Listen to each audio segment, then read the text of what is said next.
Hello, everyone. Um, Today we are going to do our lab, which regards uh, sunspots. So, what I want to do, well, not sunspots distinctively, but many aspects of solar astronomy. So, what I want to do is show you guys what it takes to gather the images and videos that you use in the labs. It's my hope through doing this you will gain more of an appreciation for astronomy and also for why it is you totally can't get a good grade if you don't write about those parts of the lab.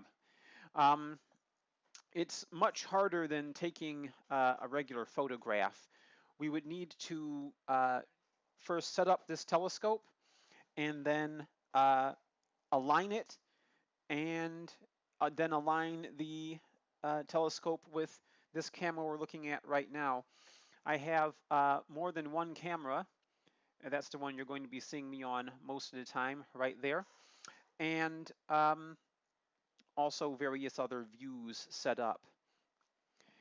Just a reminder, be civil in live chat. If you want to talk about grades or something, by all means, set up a conference with me and we'll talk about that privately.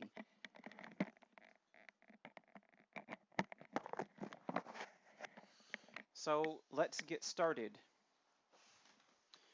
The telescope that I use is a 60 millimeter refracting telescope. I've had you to calculate the angular resolution of this thing at various wavelengths of light. And if you went through all the steps of going beyond degrees to also minutes and seconds, which is what you're supposed to do, though I forgave people for not doing that. I know math is scary to a lot of people, but the math is necessary and will become stricter as class goes on. You know, it's not the greatest, which in the case of a telescope is smallest, angular resolution out there. A reflecting telescope will generally give you a bigger aperture, a bigger size, and therefore better angular resolution. However, reflecting telescopes are not so great, at least in terms of telescopes ordinary people can get for observing the sun. Refracting telescopes are a much safer bet for that, especially one about this size. So 60 millimeters refers to the size of the aperture in there, the size of the lens. That's where light is being gathered. Now, if you've ever heard of what happens when you burn ants with a magnifying glass, you know I definitely don't want to point this unprotected at the sun. One of the reasons I'm such a stickler for rules and having students do precisely what I tell them without deviation is because deviation from rules like don't point the telescope at the sun without this thing called a solar filter can lead to property damage, eye damage, and a lot of other bad things. This is called a solar filter.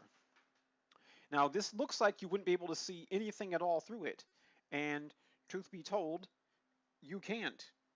But the sun is so bright that even if you block 99.9% of the light, you'll still see something incredibly bright through this telescope. So that's what this solar filter is doing. So the solar filter, when we're ready to observe, goes on the end of the telescope, and I will also affix it with tape to be doubly sure that it is safe. You might notice there's a little bit of what looks like a pattern. It looks like dirt on here. Now that may affect our measurements, which is why we're going to compare them, in this case our pictures, with what we would see in photos taken by a NASA satellite orbiting at the Lagrange point, not exactly a halfway point, but a stable point between the Earth and the Sun, called the Solar and Helioscopic Observatory. Now, if we take a look outside, another complication for this is that there are high, thin clouds out there. Now, it looks again like you couldn't possibly see anything. And it might actually make it harder for us to see anything. It's best, of course, to have no interference at all when we are doing this. But stay up. But stay. But like I said, with the solar filter being able to work even when 99% of the sunlight is blocked, blocking 10% of it and then having the solar filter on there might not make a difference. The sun is just that bright.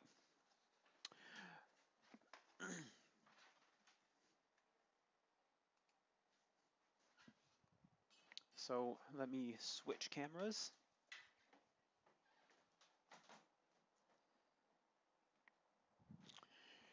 So this tube, this telescope there, is going to be mounted on this mount here, and it has a few different properties that I want to show you.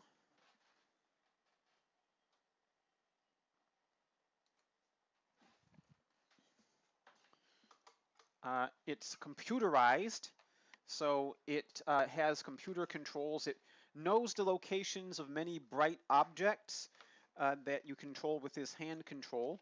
This device here syncs it up with GPS for both time and location, because that matters a lot. When wanting to have it point at a particular object, it also has this leveler on the top of it here, and I need to make sure it's good and level whenever I place it on the floor. And there's also this cable here, which can be used with the RS-232 old-fashioned serial port on it to allow my computer to control it. And this is a USB to RS-232 serial port adapter. This kind of port is still used in a lot of older or more intended to be rugged control systems, because once you have this connection, it's got screws in it, it's not going anywhere, it's staying there. Whereas USB, if you've ever seen what happens to the micro USB on the end of your cell phone in the old days, if it breaks and you're out of luck. And we don't want to deal with that in astronomy. And the all-important cellophane tape for attaching my solar filter. Because all of this requires electricity, I have the power supply, a power strip, and a extension cord that I bought only to use with the telescope.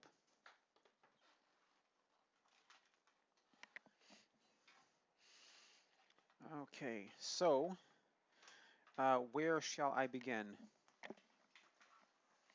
So first, let's just get the telescope basically set up. Turn it around, point it down. So I'm going to start this procedure by extending these legs fully, so I don't have to bend over quite as much.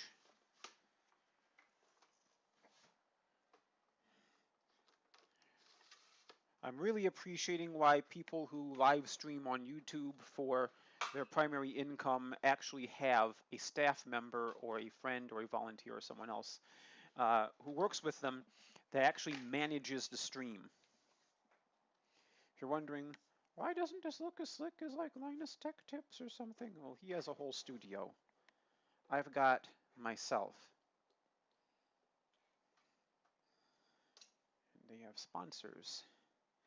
And if I had sponsors, that would be an ethics violation,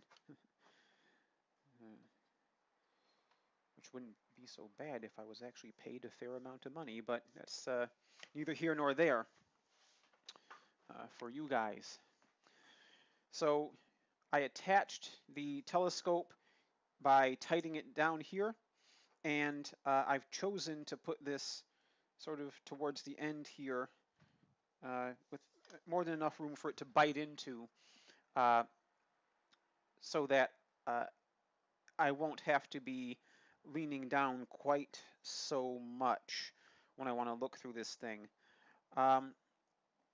Now I want to position it such that it has a prayer of being pointed at the sun itself. The sun is, and you should really never look at the sun. The sun is very high in the sky right now. Because it is, even though there's a building out there, I might be able to get a good alignment on it. So there's a bit of a trick to this, actually.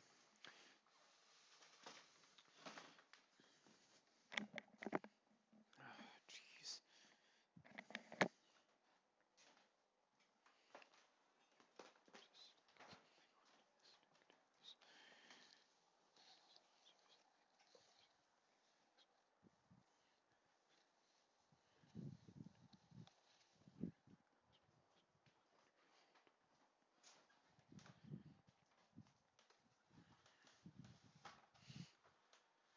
So there's a bit of a trick to it.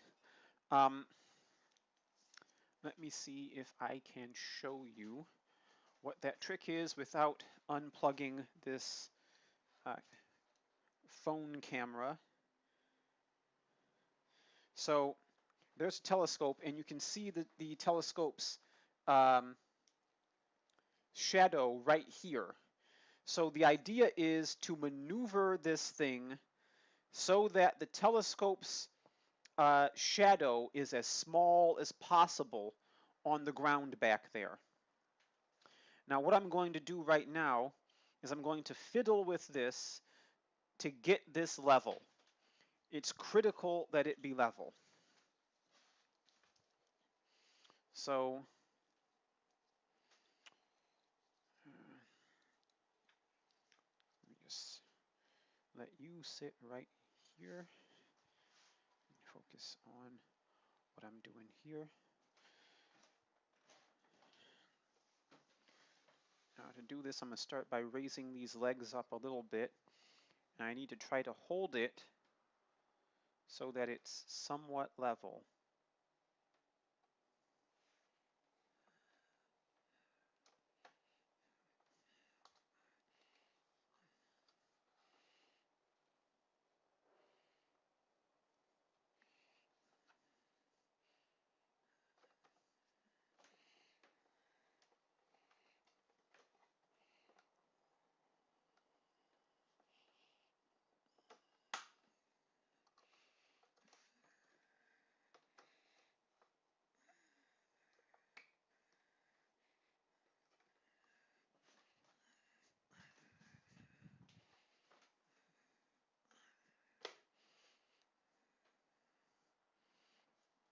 And if I do this just right,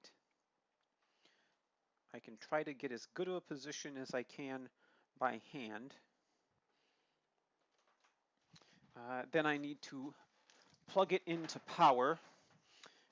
This thing really, the surge strip it's on demands a 3-prong outlet. I only have one of those, well, in this room that is free, and even it has an adapter.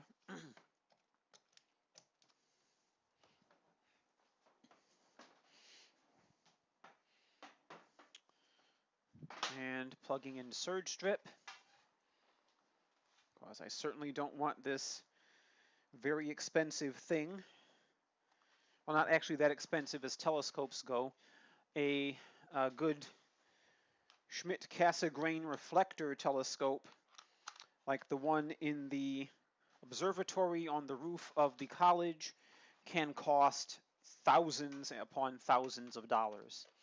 And that's one where definitely uh, damage caused to it by following my directions would get me fired, and damage caused to it by not following my directions to the letter would get you expelled, probably.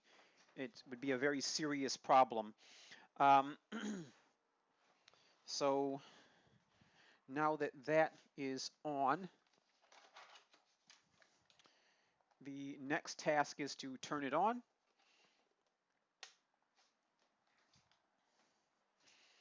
And now that I have turned it on,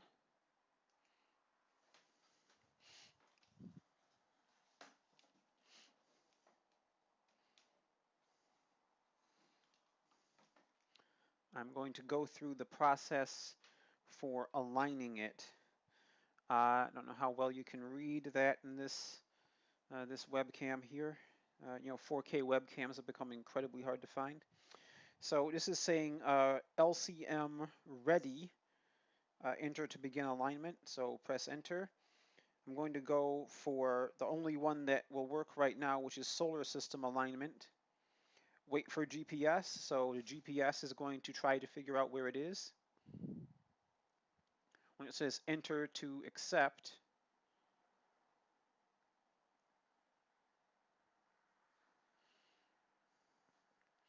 select objects, so either Venus, Jupiter, Saturn, the Sun, and give us a warning, do not look at the Sun without a proper filter.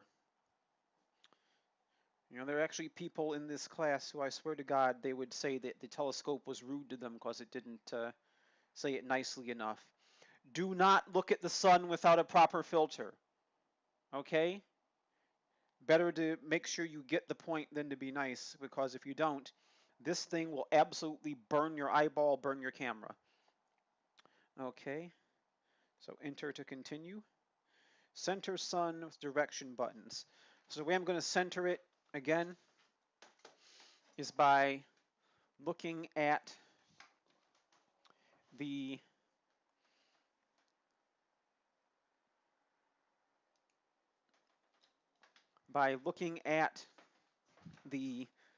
shadow that is cast and seeing if I can at least get it somewhere close. Because when I press these buttons, it moves around, up and down. So I want to move it down a bit, over a bit.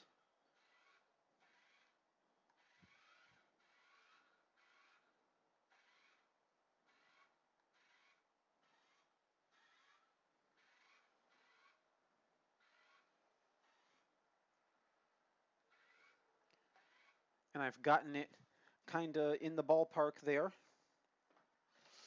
What I'm going to do now is, at this point, I'm going to attach the solar filter. So when I do this, I want to make sure that I'm blocking out the aperture. The black plastic that this is made of is actually hot just from being pointed at the sun. That's one of those ineffable things that's lost in an online experience. I can tell you it's very noticeably warm. So if there was anyone, I can imagine them off to the side, arms folded. What do they mean I don't look through it with my eyeball? Someone like that can't possibly know what they're talking about. I'm going to do whatever I want. And then when I have them hold the black plastic and they realize, whoa, this thing is hot, then they start listening and doing what I told them by not looking through telescopes that are not protected. And now this is what it looks like with the solar filter there. So with the solar filter in place, oh geez, either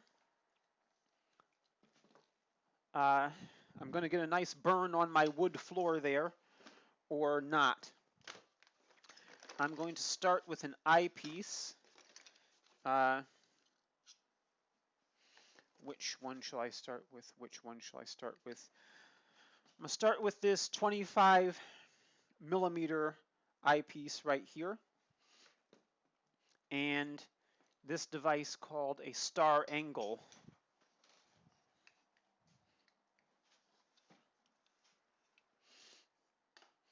And something I actually have to be concerned about as I'm doing this is the telescope will heat up even with the solar filter there. Given enough time, even with the solar filter in place, come on, go in there. Even with the solar filter in place, given enough time, this thing will eventually melt down. Take the other end cap off. These caps are there to keep the tube relatively free of obstructions. You don't want to find that a nice big spider has made its nest inside the tube of your telescope. It could be not very easy to get out. And now what I'm going to do with the solar filter in place, it's actually relatively okay to look through the lens. And I'm also going to violate the cardinal rule by squinting my eyes down and trying to see if I can align with the sun.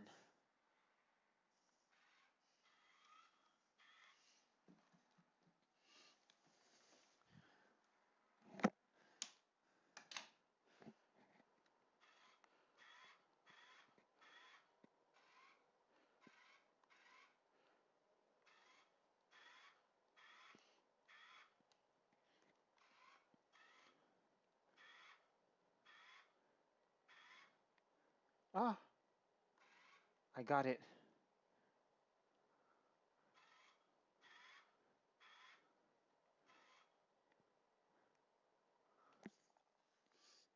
Enter. And now I want to finely adjust it. Let me see if I can show you what I see. So that, believe it or not, that dot in there, that is the sun. Clouds are definitely having an effect because it's hazier than it otherwise should be. Now I need to try and get that centered in the field of view as good as possible.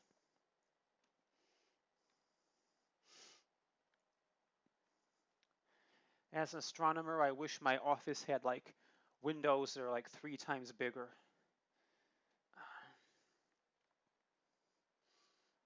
And align. Align success. So now this telescope of mine will continue to point at the sun and track it as it goes through its apparent motion through the sky until it's pointing somewhere over that way when the sun is down and out of our field of view. Cannot see, yeah, I can't necessarily see myself when I'm talking to camera right there. So, okay. Now what's next? What's next? What's next? For what we want to do, what I want to use is one of these. What this is a device that connects to the eyepiece here, holds the phone here, and then the phone will be attached there. Now, a tricky part of this is to give a nice smooth stream at good resolution. This cable has to reach over there. You see that? So I might have to creatively move this camera in order to get that to work. Hopefully without disconnecting the camera, because then I would need to reboot OBS, and that would be very bad. OBS, if anyone doesn't know, when you view Twitch streams, YouTube live streams, quality ones, any sort of good quality stream, 1080p or better. It's probably being streamed using OBS. I actually have a GPU in my setup here just for doing the encoding.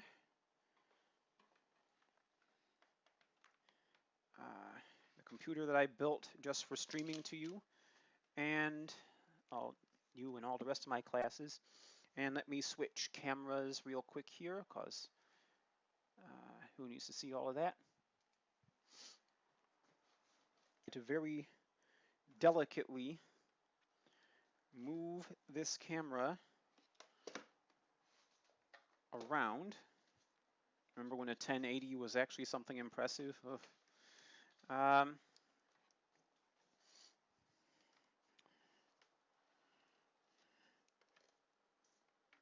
Maybe I'll see some of you in line at Micro Center to get an NVIDIA 3070 when it comes out.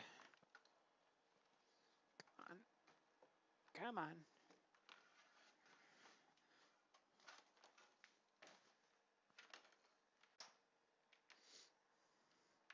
Okay.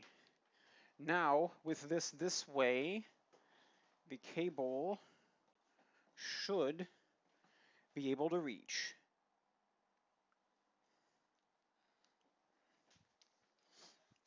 I accidentally texted somebody I know. I'll just have to explain it to them later. So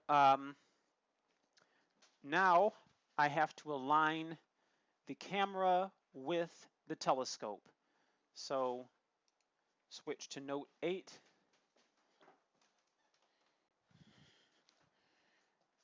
Make sure everything is still lined up, and it is.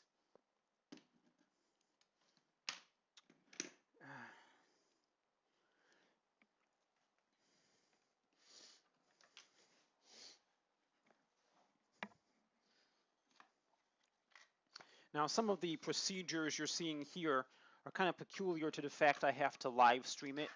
So when you're writing this up for your lab reports, try to focus mainly on those aspects which really come down to the actual astronomy of it. So there it is. Now the trick is to get this in there and fixed in there so I don't have to hold my hand on there. You can imagine this instrument is so steady. If you looked at my other, or so sensitive, I should say, that if you looked at my other live streams, you'll know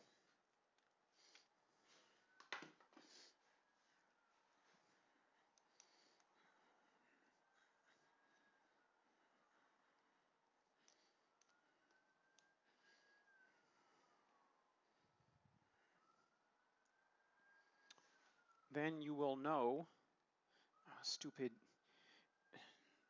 let me show you what's happening on my end here.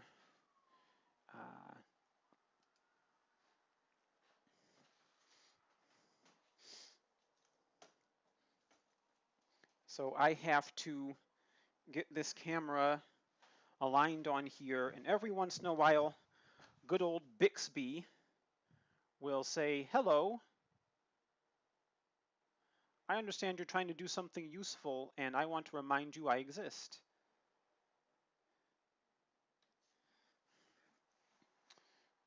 And this can be what causes some of the weirdness in these images, because the Bixby button right here is exactly where this mount has to be.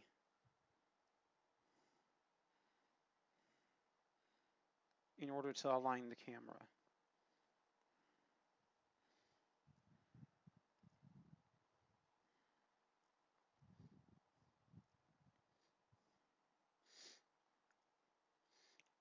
But there's a little trick I can use for this. I get the camera attached, and even though this is not well aligned for looking with your eye. I can use the fine adjustment buttons to try and steer it so that the sun is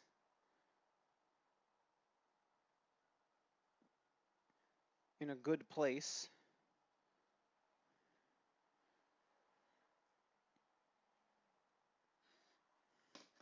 And this is still not great, in part because of the plastic from the case that it's in.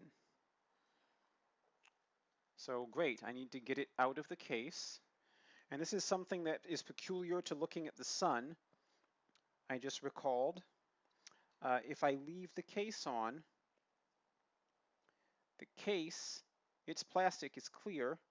It will actually conduct the sunlight like a fiber optic cable would, and it will make the sunlight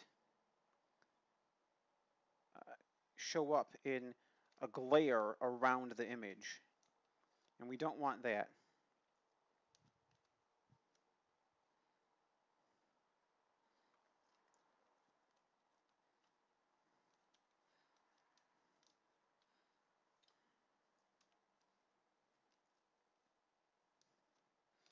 So I need to tighten this down a bit more.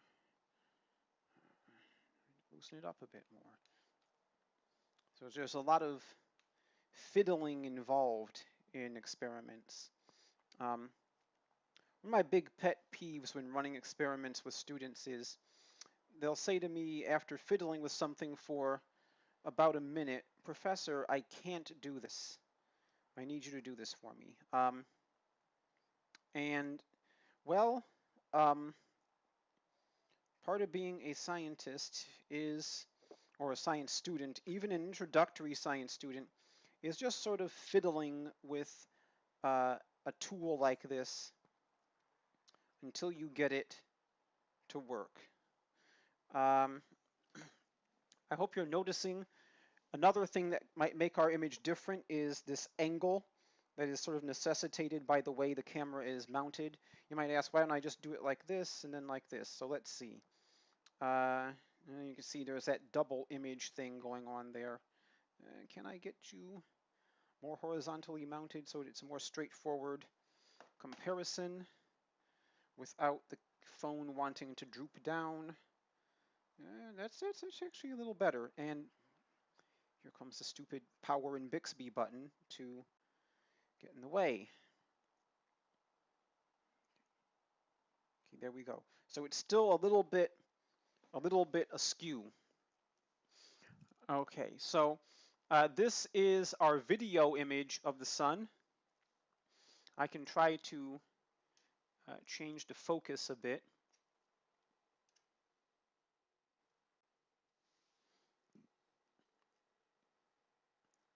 Now, one step I didn't do justice to is focusing the telescope. When you focus the telescope, what you actually want to do is you want to point at an object that's kind of distant, but not the astronomically distant one.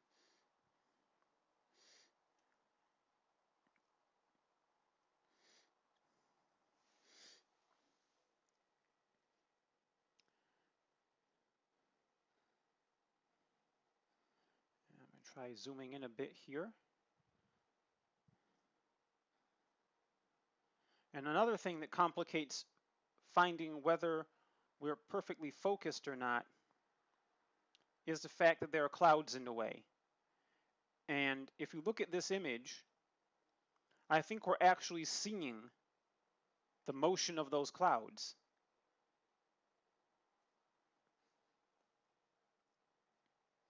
Now, if there's a large sunspot, yeah, and I'll admit I've cheated a little bit and looked at an astronomical image of the sun. You might see in the lower right-hand side of the image, when I switch to it,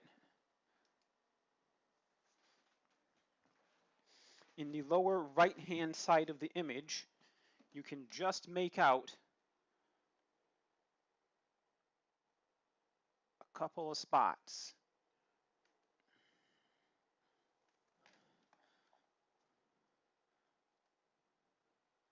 Not that way.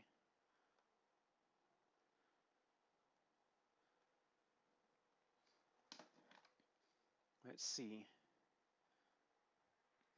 Stop doing that, phone. Don't shut down.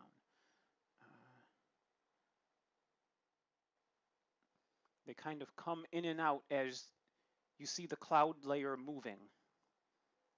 So you're seeing a couple of things here. You're seeing this very rapid motion from the right-hand side of the image to the left-hand side, and you're also seeing what looks like the motion of the cloud layer. What I want to do now video is great, but the thing about DroidCam X, the app that I use to turn my phone into a 4K 30 FPS webcam, is it doesn't allow for fine exposure control. And for astronomical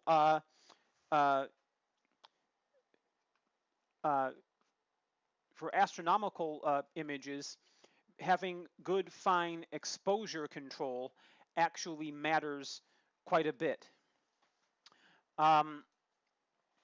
So I'm going to actually switch from this live view out of my telescope, and we're going to see what happens. So if I go 1080 cam, and let's see, can I switch to just a plain old camera app? And what will happen if I do? Because probably only one app can use the camera at the time. Here we go. And let me check and see what happened. Are you able to see both at the same time? It looks like you might be able to see both at the same time. If I take this and zoom out and in, yeah, no, that's frozen. Yeah, so I can't do both at the same time. But what I can do is go to, and I can try to show you using this much less good camera. This is actually a pretty classic good webcam, but in an era when all sorts of live streamers will stream in 4K 30 and 1080p 60, a 720p camera is just not all that. So I'll go to Pro Mode, and I'm going to mess with this ISO here. And if I turn down the exposure as much as I can, I might be able to better resolve what's going on there.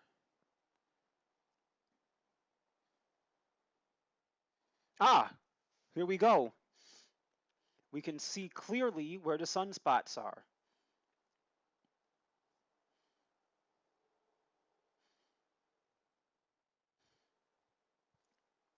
If there are any people who are skeptical about where was the theory that space is a hoax, that NASA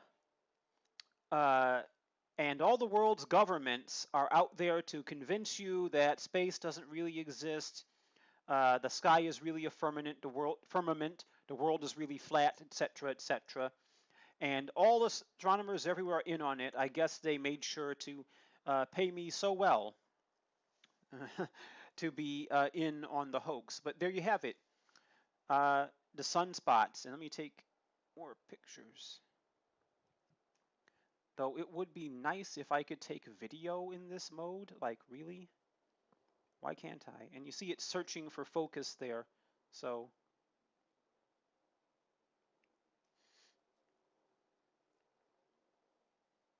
turn it down to 1 to 750. 1 to 1500. I think 1 to 750 was about optimal there. Now, if I wanted a more detailed view than this, I could switch to the 9mm scope and get a very close image of that. But for our purposes today, this will suffice. And also, I need to eat before we have our lecture. So this image and the video will be a required part of your lab. Why is it required? Fundamentally, because this is what astronomy is. It's looking at things through a telescope. And why is that? It's because that's what it is. And if you keep asking me why, it comes down to the most fundamental rule of school, because I'm the teacher and I said so. Okay, that might not be nice in the sense of friendly, but it's nice in the sense of if I don't be firm about it, some folks apparently won't do it. To those of you who have done the labs with gusto, keep it up. To those who have not, take this as a chance to turn over a new leaf. I'll see you online.